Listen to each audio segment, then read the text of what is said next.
The board said 199. 1 point short. One single survey answer away from the $20,000. Michael Torres had driven 1,600 miles without sleeping to win. 1 point away from 4 rounds of chemotherapy for his 7-year-old daughter. 1 point away from the difference between a coin flip and an 85% chance that his little girl would live. The red X flashed, the buzzer screamed. And Michael Torres, who had been awake for 41 straight hours, who had $11 in his checking account, who had sold his truck and cashed out his retirement and worked double shifts for 9 straight months, dropped to his knees on the studio floor. Not dramatically. Not for the cameras. His legs simply stopped holding him. 200 people in that studio went completely silent. Not the managed silence of a crowd following instructions. The involuntary silence of people who have just witnessed a human being reach the end of something. Somewhere in El Paso, Texas, 600 miles away, in a hospital bed with an IV line running into her arm, a 7-year-old girl named Sofia Torres watched the number 199 appear on a nurse's phone screen. She did not know exactly what it meant. She knew from her father's face that something had gone wrong. Steve Harvey walked across the stage toward the man kneeling on the floor. He did not look at the producers.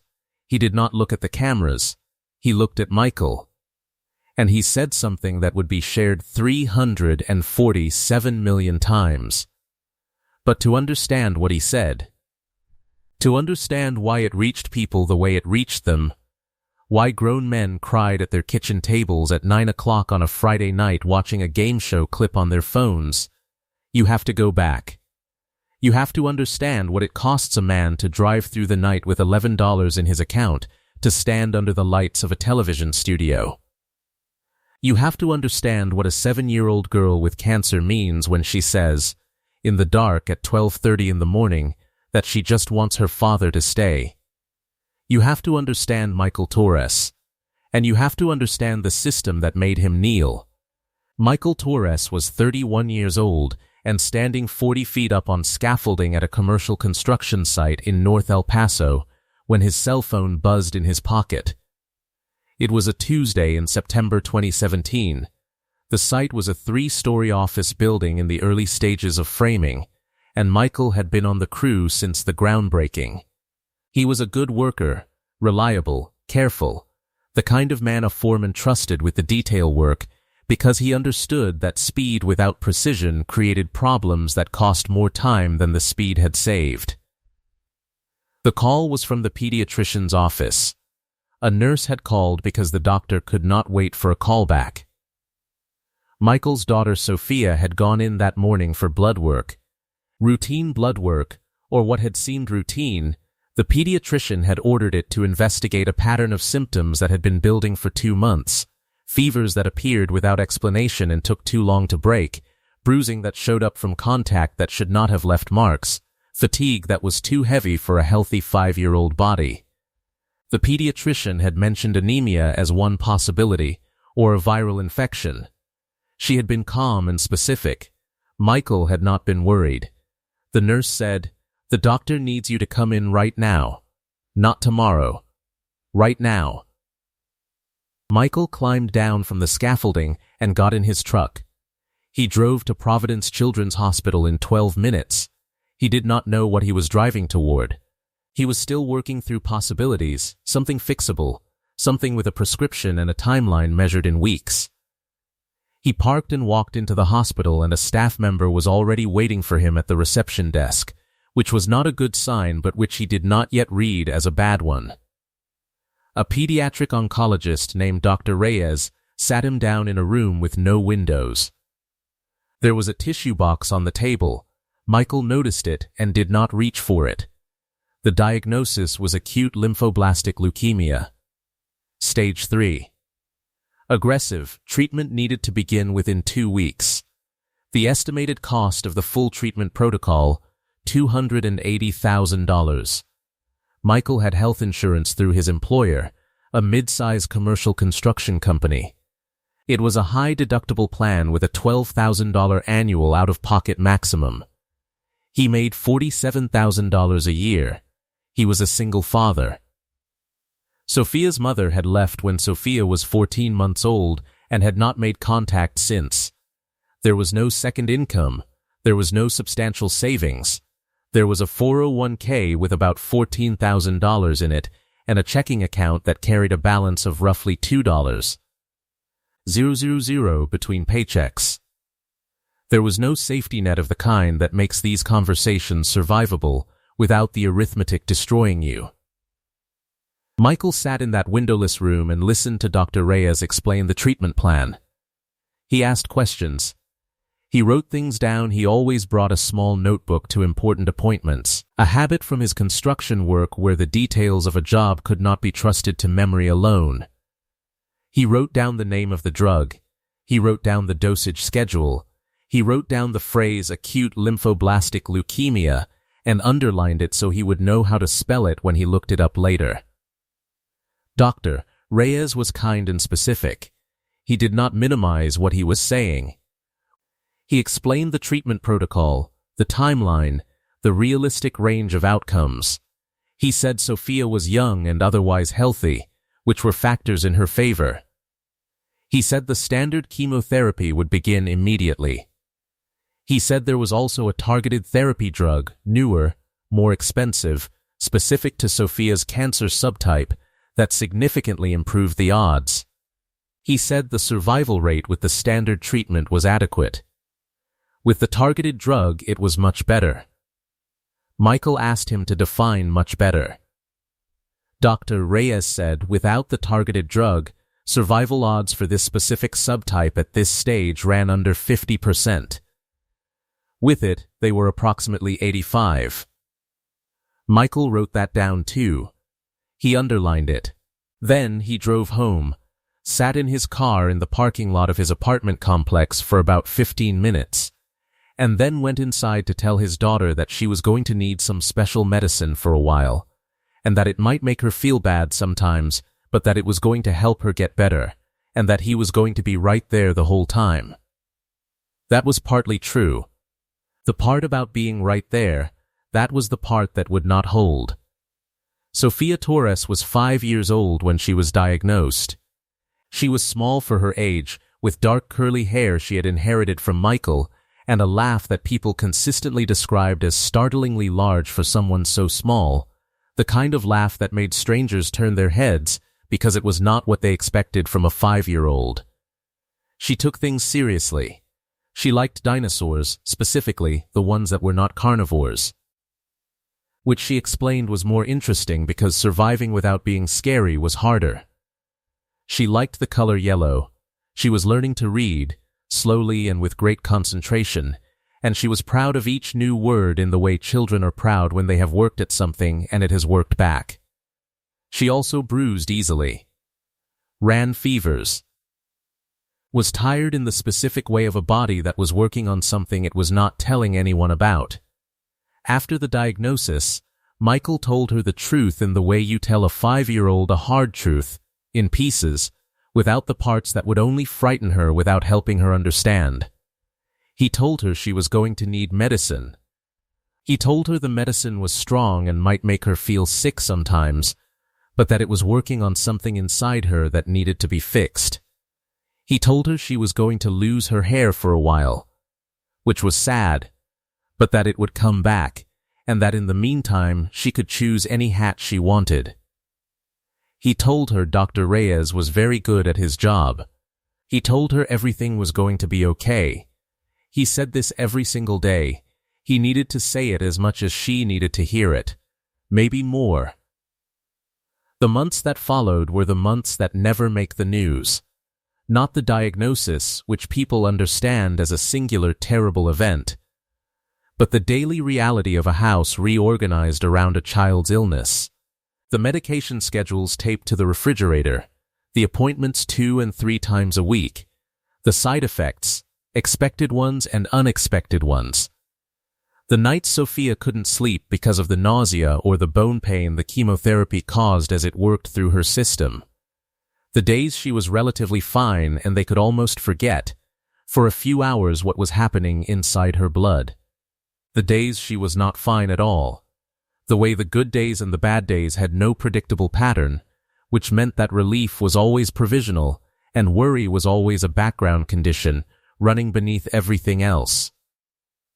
Sophia moved through all of it with the particular steadiness of a child who has decided at 5 years old that being sick is not the same as being defeated.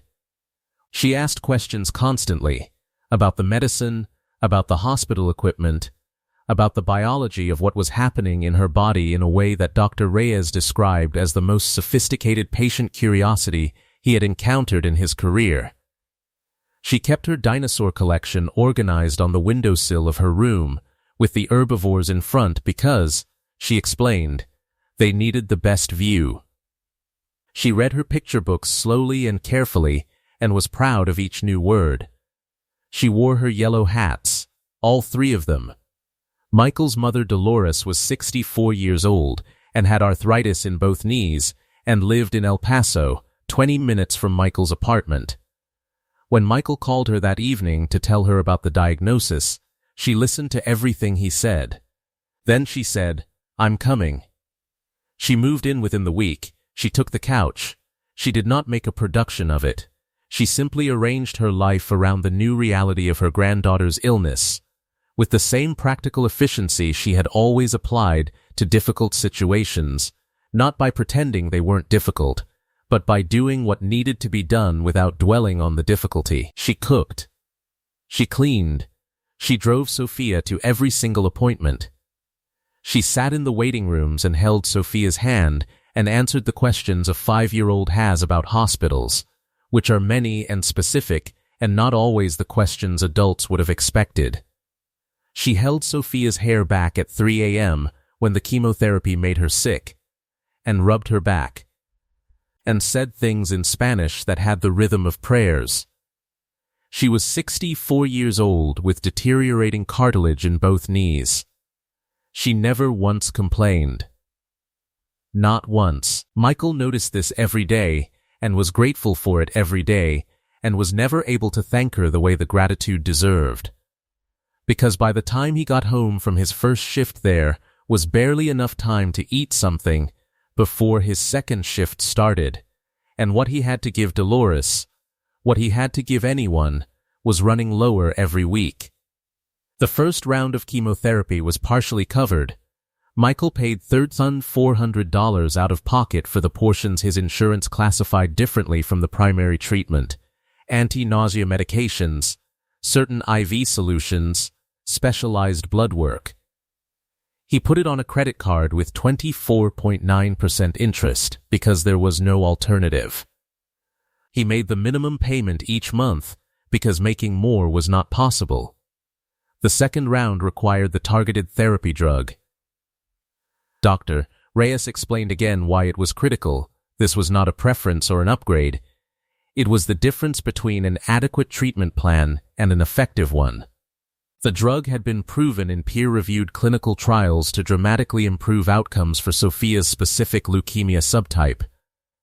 Dr. Reyes submitted the pre-authorization request to Michael's insurance company in January 2018. The denial arrived as a form letter dated January 14th. The language was standard. The drug was deemed experimental and not consistent with standard treatment protocols for pediatric ALL. The insurance company had reviewed the case and found that the proposed treatment was not medically necessary under the terms of Michael's policy. Dr. Reyes wrote a letter of medical necessity. He documented Sophia's specific cancer subtype, the clinical trial data supporting the targeted therapy, the comparative outcomes between the standard protocol and the enhanced protocol. He was thorough and precise because he was a pediatric oncologist who had navigated insurance denials before and understood that thoroughness was the only tool available. The insurance company rejected the letter. Dr. Reyes appealed. He submitted 14 pages of documentation, clinical trials, peer-reviewed studies, outcome comparisons, survival rate data broken down by cancer subtype and treatment protocol. He submitted a letter from a colleague at a different institution who had treated similar cases and achieved significantly better outcomes with the targeted therapy. He documented everything. The insurance company rejected the appeal. The response was a form letter. It said the case had been reviewed by an independent medical board and the decision was final.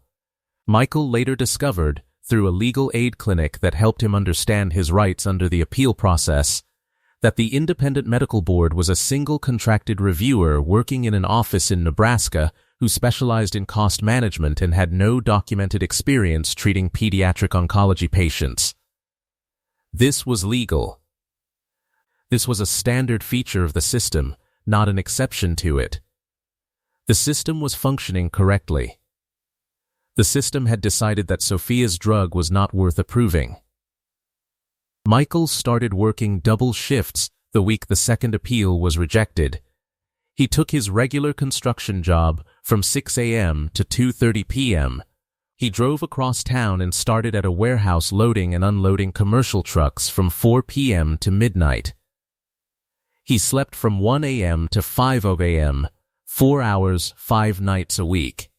On weekends, he took side jobs in cash, laying tile, painting interiors, fixing fences, anything he could find from the informal network of contractors and homeowners who always needed someone reliable on short notice.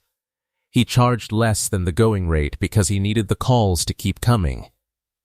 He applied for every financial assistance program he could find. He spent 3 hours one Sunday afternoon on the phone with 4 different organizations, working through their eligibility requirements. 3 of them told him that his income placed him above their threshold. $6,000 above the threshold. On $47,000 a year, working 70 hours a week, he made $6,000 too much to qualify for the programs designed to help people in his situation. The pharmaceutical company that manufactured the targeted drug had a patient assistance program. He called the line and was placed on a waiting list of 1,400 people. The waiting list moved slowly. He checked in every 3 weeks. Each time the answer was the same, still on the list. He was trapped in the specific and precise middle of a system that had edges on both sides and nothing in the center. Below a certain income, Medicaid covered the gaps. Above a certain income, private savings and flexibility covered them. In the middle, in the zone where you made enough to disqualify from assistance and not enough to self-fund, the gap simply existed, uncovered. And the person inside it had to figure out how to fill it. Michael Torres was filling it with his body, with the hours his body could produce, with the truck he sold in August 2018 for $8,200, buying a $900 replacement that needed work and got it, from him, on weekends. With the 401k he cashed out, $11,400 after the 10% early withdrawal penalty and the income taxes applied to it as ordinary income. With $5,000 borrowed from Luis and $3,000 from Angela, both of whom said yes without hesitation and without asking when they would be paid back, which was the kind of answer that tells you everything about a person. He started a GoFundMe page. His coworkers shared it on social media. Strangers donated $2,700. His colleagues at the construction company contributed $400. He was grateful for every dollar, and he was aware, doing the math, that $2,700 from strangers was not going to bridge a $27,000 gap.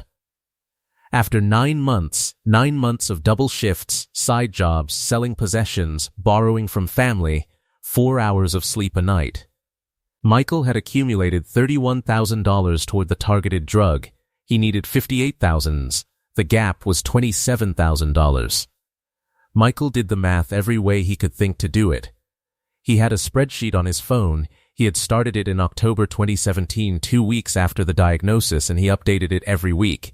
Income in, expenses out, debt accumulating, target sum fixed at $58,000. He tried different scenarios. What if he picked up an extra weekend shift? What if the GoFundMe suddenly went viral? What if the pharmaceutical company's patient assistance program called and said he had moved up the list? He ran each scenario. None of them closed the gap within a timeline that Dr. Reyes had described as medically relevant. The standard chemotherapy was buying time. Every month that passed without the targeted drug was a month of adequate treatment instead of effective treatment. Dr. Reyes did not say this in those words. He was careful about how he framed it, attentive to the balance between honesty and a parent's capacity to absorb difficult information, but Michael had read the clinical literature. He had found the studies that Dr. Reyes had cited in his appeal letters. He understood what the numbers meant. He understood what the coin flip meant. He did not tell Dolores about the spreadsheet. He did not tell Luis or Angela. He kept it on his phone and updated it each Sunday morning before the week started, the way some people read the news or checked the weather, not because there was anything new to find, but because looking at it directly was better than carrying it without looking. The spreadsheet did not have a solution in it. The spreadsheet was just the truth, organized. He was managing the unmanageable with the only tools a working man has, time and effort and the willingness to keep going when the math says you should not be able to. One night in June 2018, Michael came home from the warehouse at 12:30 in the morning. Sophia was supposed to be in bed. She had a hospital appointment the next day and Dolores had put her to bed at 8 o'clock and she was supposed to be asleep. She was sitting on the couch in the dark, wrapped in a blanket, her bald head catching the light that came in from the hallway. She had an IV port under her collarbone, a semi-permanent access point that the oncology team used for medication delivery, which meant she did not have to be re-stuck for every treatment. The port was visible beneath her pajama top. She was 42 pounds. Michael sat down next to her and asked why she was awake. She said, "I just want you to stay." She was not talking about that night specifically. She was not asking him to sit on the couch with her until she fell asleep, though that was what it sounded like. She was talking about something larger. She was talking about the fact that she saw her father for roughly 20 minutes a day, the gap between his arrival home from the first shift and his departure for the second. She was talking about the mornings when she woke up and he was already gone, and the nights when she fell asleep before he came home. She was talking about the particular loneliness of being sick in a house where the person you most wanted to see was always somewhere else, doing something necessary, because the necessity of what he was doing was the reason she had medicine at all. She had cancer. She had lost her hair. She threw up from the medication and spent entire days in a hospital bed and had learned more about needles and IV lines than any 7-year-old should know. The thing that scared her most, in the dark at 12:30 in the morning, was not the disease. It was the disappearance of her father into the work that was supposed to save her. Michael's hands started shaking. They would not stop shaking, not completely, not consistently, for the next 9 months. He pulled her into his lap and held her. The IV port pressed against his chest, and she winced involuntarily, and he loosened his grip immediately and whispered, "I'm sorry, I'm sorry, I'm sorry," into the top of her head, until her breathing slowed, and she was asleep. He carried her to her bed. He stood in the doorway of her room for a while. Then he went to the kitchen, drank a glass of water, and set his alarm for 5:30. The Family Feud application, when Sophia's hospital nurse mentioned it 6 months later, was not a plan. It was the last item on a list that had run out of other items. Sophia's nurse had seen a casting notice for Family Feud auditions and mentioned it to Michael during a routine appointment in November 2018. She mentioned it the way nurses mention things they notice, quickly, specifically, without overpromising. She said there was a casting call, that families could apply, that the prize money in fast money rounds could be significant. She said she didn't know if it would work out, but that it seemed worth mentioning. Michael went home that night and looked up the application process. He submitted the application in December 2018. He assembled a team, himself, his brother Luis, who lived in Phoenix, his cousin Angela from El Paso, and 2 co-workers, Ray, who was fast under pressure, and another colleague who eventually had to drop out due to a scheduling conflict. He structured the application the way he structured everything, methodically, without assumptions, covering what could be covered and accepting that the rest was outside his control. He did not tell Sophia. He did not want to tell her until there was something real to tell. She had already absorbed a great deal of disappointment, from the insurance denials, from the fundraiser that raised less than expected, from the waiting list that had not moved. He was protective of her relationship with Hope. He did not want to add an outcome she was attached to that might not materialize. The show called in February 2019. The taping was scheduled for March 22nd in Atlanta. The team was supposed to be 5: Michael, Luis, Angela, Ray, and Dolores. Dolores had agreed to be the 5th member because she was reliable under pressure and because she had been Sophia's primary caregiver for 17 months and understood, better than almost anyone, what was at stake. Dolores called at 4:02 in the morning the night before the taping. Sophia's white blood cell count had crashed. It happened sometimes, a side effect of the chemotherapy that required immediate monitoring and sometimes intervention. The oncology team wanted Dolores at the hospital. She could not leave. Michael called Luis. Luis was already at the Phoenix airport. He changed his flight to Atlanta and arrived at 6 a.m. to take the 5th spot. Michael did not fly. He could not afford a plane ticket. He had $11 in his checking account, the actual balance, the number on the screen when he opened his banking app at 2:00 in the morning before he got in the car. Not $11 after bills. Not $11 before a pending deposit. $11. The sum total of his liquidity on the night before a drive that might be the last realistic chance he had to close the $27,000 gap. He had a partial tank of gas, 2 $20 bills he had pulled from a cash envelope he kept in the glove compartment for emergencies, and a debit card that he could not use for anything beyond gas because he had no buffer. He got in the $900 car and started driving. El Paso to Atlanta is 1,424 miles by the most direct route. Michael drove it in approximately 21 hours with 2 brief stops. One in San Antonio for gas and a bathroom. One in Montgomery, Alabama for gas and a vending machine bag of peanuts. He drank gas station coffee from cups he refilled when he could. He listened to the radio until he got tired of the radio, then drove in silence. He called Luis twice when his eyes were getting heavy. Luis, who was already in Atlanta, talked to him for 20 minutes each time about nothing in particular, which was exactly what was needed. He knew, on that drive, that there was a version of this story where the car broke down. The $900 car had broken down twice in the previous 3 months. He drove at a speed that balanced urgency against engine stress, which was not a calculation he had ever made before that night. He watched the temperature gauge. He watched the oil pressure. He talked to the car occasionally, in the specific way that people talk to unreliable machines when the machine's cooperation is not guaranteed but is desperately required. The car did not break down. Michael would not describe the drive as the hardest thing he did during those 2 years. The hardest thing was the spreadsheet. The hardest thing was reading the insurance denial letters. The hardest thing was the Tuesday morning in September 2017 when he drove to a hospital and sat in a windowless room and heard what his daughter had. The drive was just long.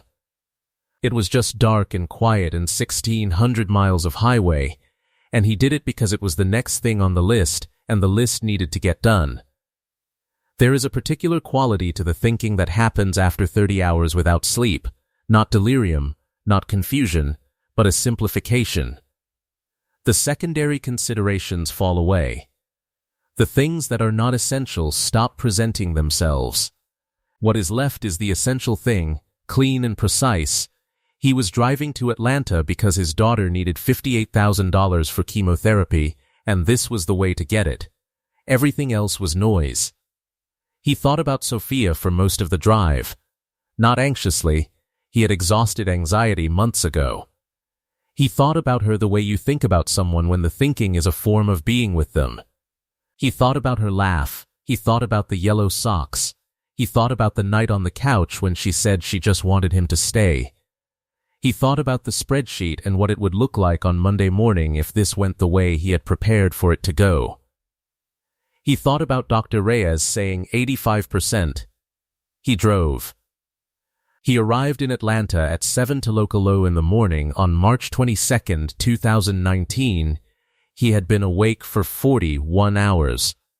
He parked in the CBS studio lot, reclined his seat, and slept for 90 minutes.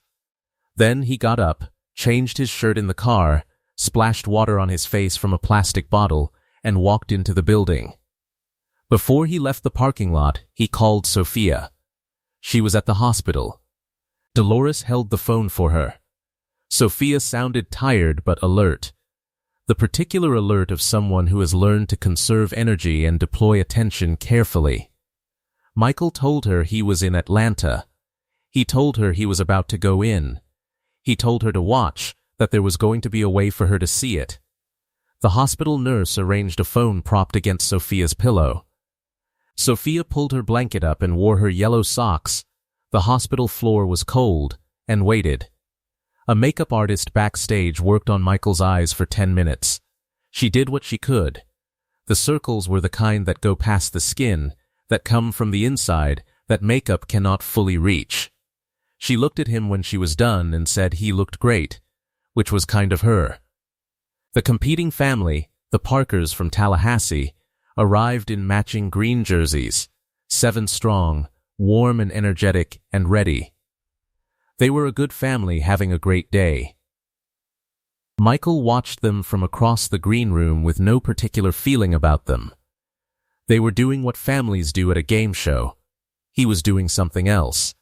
Steve Harvey shook his hand during the contestant introductions and looked at him for a moment, the specific look Steve gives people when he is assessing rather than performing, and asked how he was doing. "Ready," Michael said. He was running on 90 minutes of sleep and gas station coffee and 21 hours of highway and the compressed single-pointedness of a man who has reduced the complexity of his entire life to one question: is this going to work? In El Paso, in a hospital bed, Sophia Torres watched a nurse's phone and waited for her father's face to appear on screen.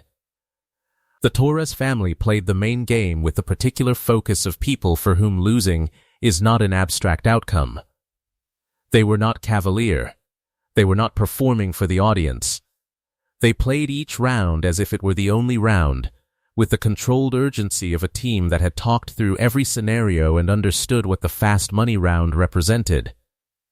They won the main game. Michael stepped up to the fast money podium alone. The lights were blinding the way lights are blinding when you have been awake for 41 hours and your body is running entirely on adrenaline and the specific compressed will of a man who has driven 1,600 miles to stand in this exact spot. His hands were shaking. They had been shaking since June. He answered 5 questions in 20 seconds. What he produced in those 20 seconds was the result of everything he had. The preparation over weeks of watching episodes and studying patterns. The 41 hours without sleep that had paradoxically simplified his thinking by removing the second guessing. The particular clarity that comes to a person when the stakes are so high that the noise of ordinary thinking falls away, and what is left is instinct and knowledge and the will to use both as precisely as possible. He scored 147 points. 147 points in a single fast money round. The highest individual score of the entire season. Steve Harvey raised his eyebrows and looked at Michael with the expression of someone who has hosted a show for a long time and has just seen something genuinely exceptional. Luis stepped up to the second podium. He needed 53 points to win. Luis had prepared. He was composed. He answered his 5 questions with the steadiness of someone who understood the situation and was not going to let the weight of it collapse his performance. 4 of his 5 answers landed on the board. The points accumulated. Luis scored 52. The total was 199. 1 point short. The survey needed one more person's agreement. One answer ranked one place higher. One element of the human average that had not been given. The red X appeared on the board with a sound that filled the studio. The silence that followed was the particular silence of 200 people who have just watched something not happen that everyone was hoping would happen. The silence of a held breath that realizes, all at once, that it was held for nothing. Michael Torres's legs stopped holding him. Not in a fall. Not dramatically.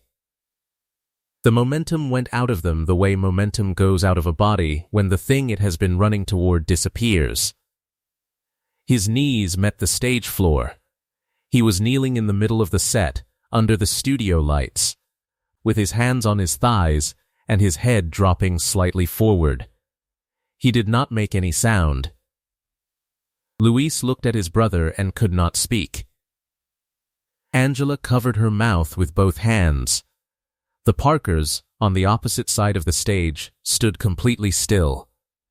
Vanessa Parker, the matriarch, the woman who would walk across the stage in about 8 minutes, was already crying.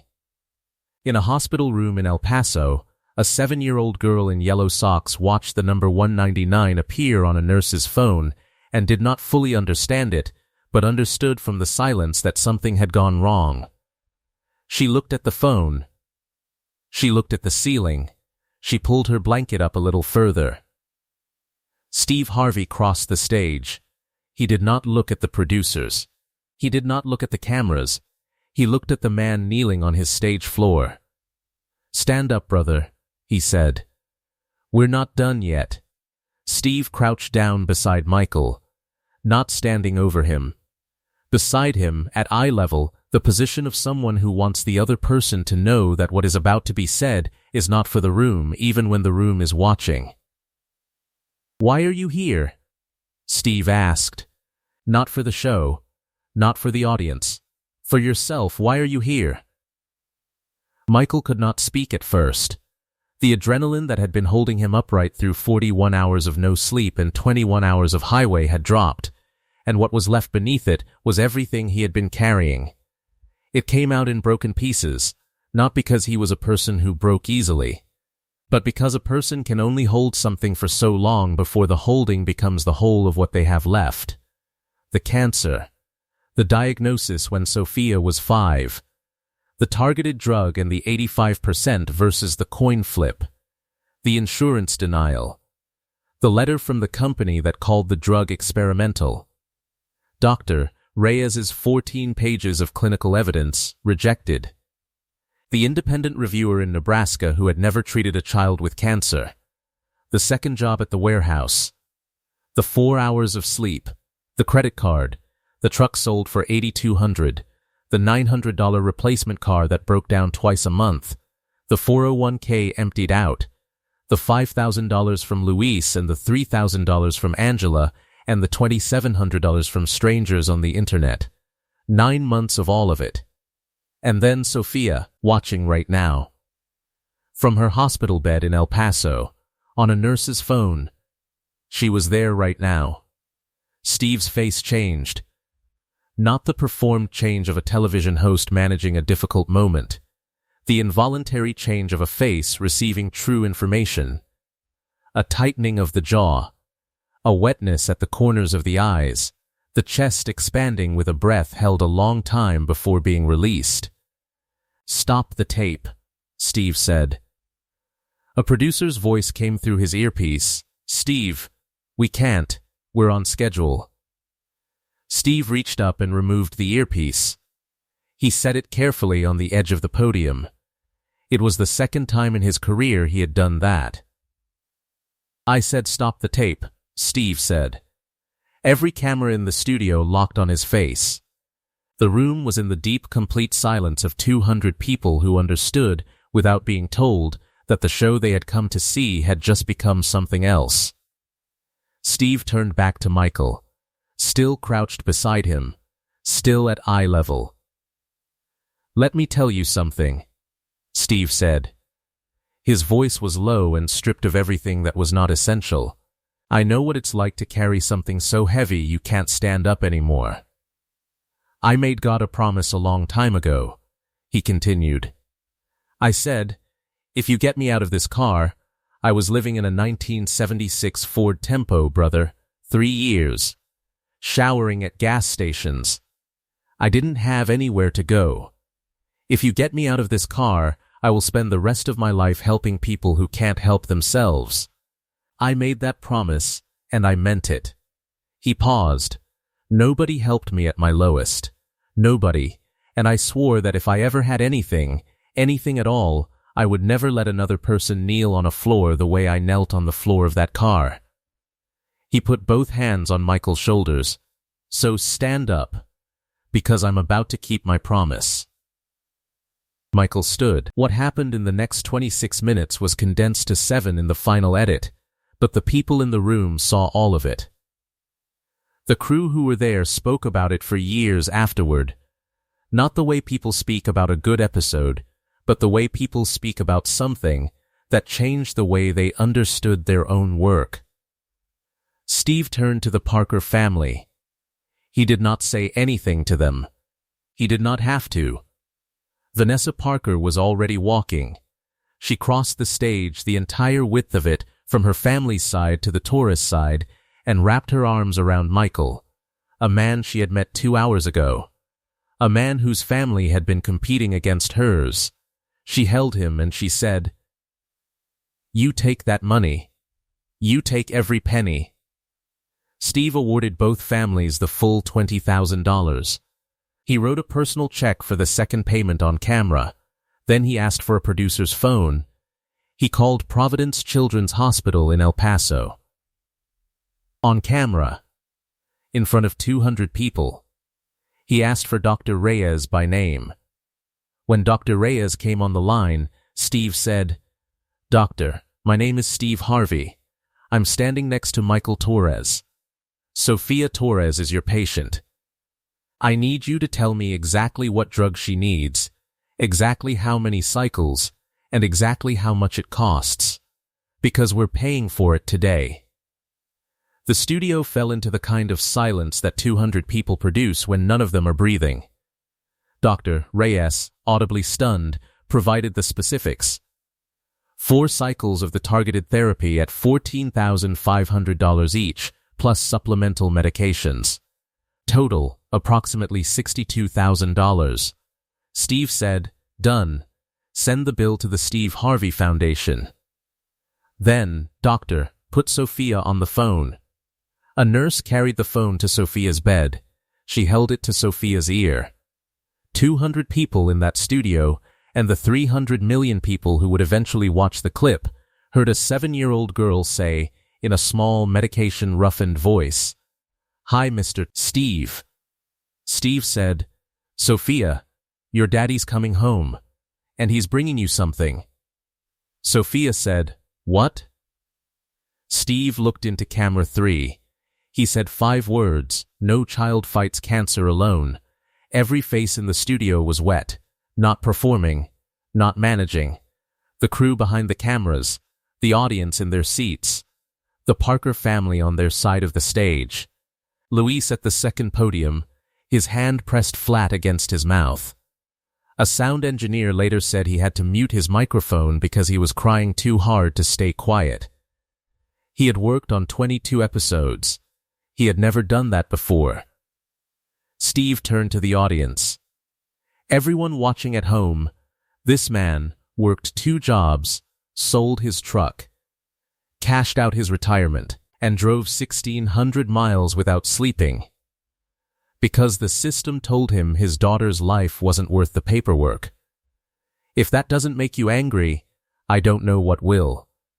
And if that doesn't make you want to do something, I don't know what will.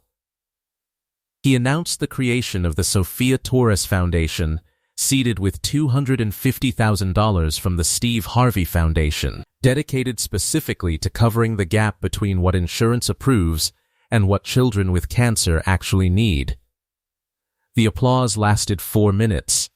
Michael Torres stood at the center of the stage, His hands had stopped shaking. The clip was uploaded to YouTube at 9:00 p.m. that Friday night. By Saturday morning, it had 40 million views. By the following Friday, 189 million. By the end of the month, 347 million views across all platforms. The hashtag #OnePointShort trended in 52 countries. It was shared by people who had lost children, by people who were afraid of losing children, by people who had navigated insurance denials and recognized the specific frustration of a system that evaluates survival as a cost-benefit question. It was shared by people who simply watched a man on his knees and felt something they had not felt in a while, the particular and rare feeling of watching a human being treated as a human being. The responses were not the quick, reactive kind. They were long. People wrote paragraphs in the comments. They wrote about their own medical battles, their own insurance denials, their own experiences of being told that a necessary thing was not necessary enough. They wrote about their children and their parents and the people they had lost to gaps in coverage. They wrote about things they planned to do differently after watching. Several 100,000 people wrote that they had watched the clip and then called someone. A parent they had been meaning to call.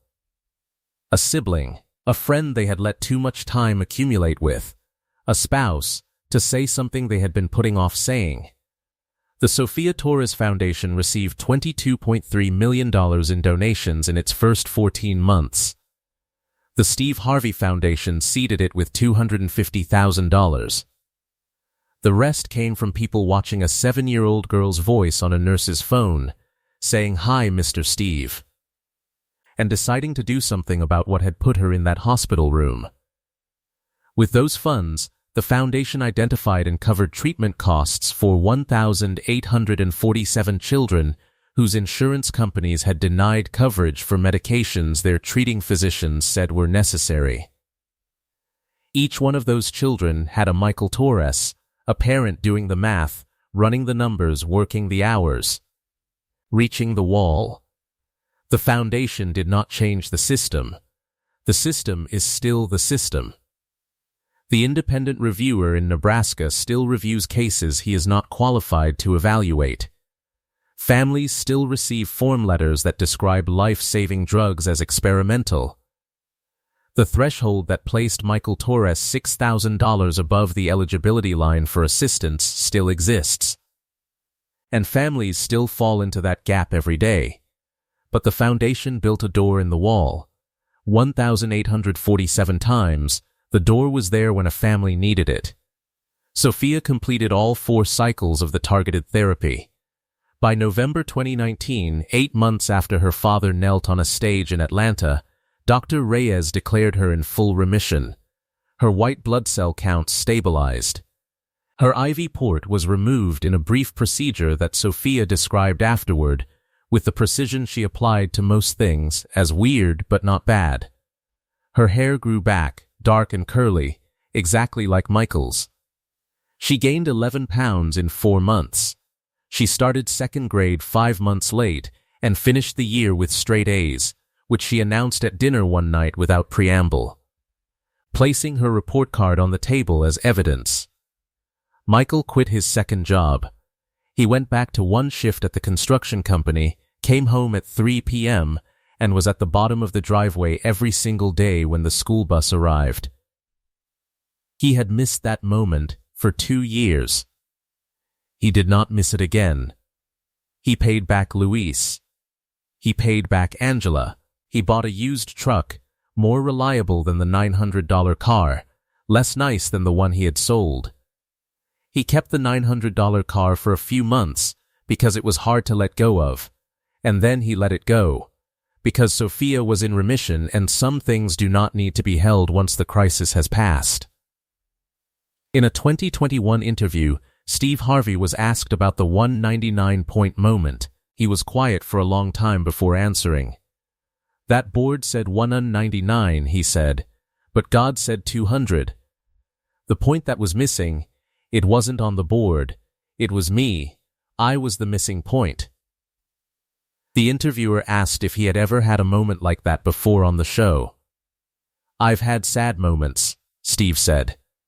"I've had emotional moments. But I've never had a moment where I understood exactly why I was put on this earth. Most people spend their whole lives looking for that. I found it on a stage in Atlanta when a man's legs gave out, and I understood completely what I was there for." That was the moment the Ford Tempo promise made sense. Everything led to that. In February 2023, Michael Torres stood at a lectern at the American Cancer Society's annual fundraiser in Houston to introduce Steve Harvey for a Lifetime Achievement Award. Michael wore a suit. His hands were steady. Sophia sat in the front row between Dolores and Luis, wearing a yellow dress she had chosen herself. She was 11 years old. She was cancer-free. She played on a recreational soccer league in El Paso. Her coach said she was the fastest kid on the team. Michael said, "4 years ago, I knelt on a stage because I was 1 point short of saving my daughter's life. Steve Harvey knelt down next to me and became the point I was missing. I don't have enough years left in my life to repay what that man did. But I have enough years to make sure no other father kneels alone." The ovation lasted 3.5 minutes. Sophia stood on her chair so she could see her father over the crowd. The Sophia Torres Foundation now operates in 31 states. Michael runs the Texas office. He reviews every denied insurance claim that comes across his desk personally, because he knows what it means to be the person on the other side of that denial letter. He keeps a folder on his computer labeled 199. Inside it are 1,847 case files. When Sophia's 6th grade teacher asked the class to write about what they wanted to be when they grew up, Sophia wrote, "A doctor, so I can be the one who says yes." A board said 199. A man's legs gave out on a studio floor. Another man knelt beside him and became the missing point. The board was wrong. The insurance company was wrong. The independent reviewer in Nebraska was wrong. The system that put $27,000 between a 7-year-old girl and an 85% chance of surviving was wrong. But Michael Torres was not wrong to drive through the night on $11. Steve Harvey was not wrong to pull the earpiece out of his ear. Sophia Torres was not wrong to want her father to stay. Some things are not decided by boards. Some things are decided by the people who refuse to let boards decide them. Sophia Torres is 11 years old. She is cancer-free. She is the fastest kid on her soccer team. Her father is home by 3 p.m. every day. That is what 200 looks like.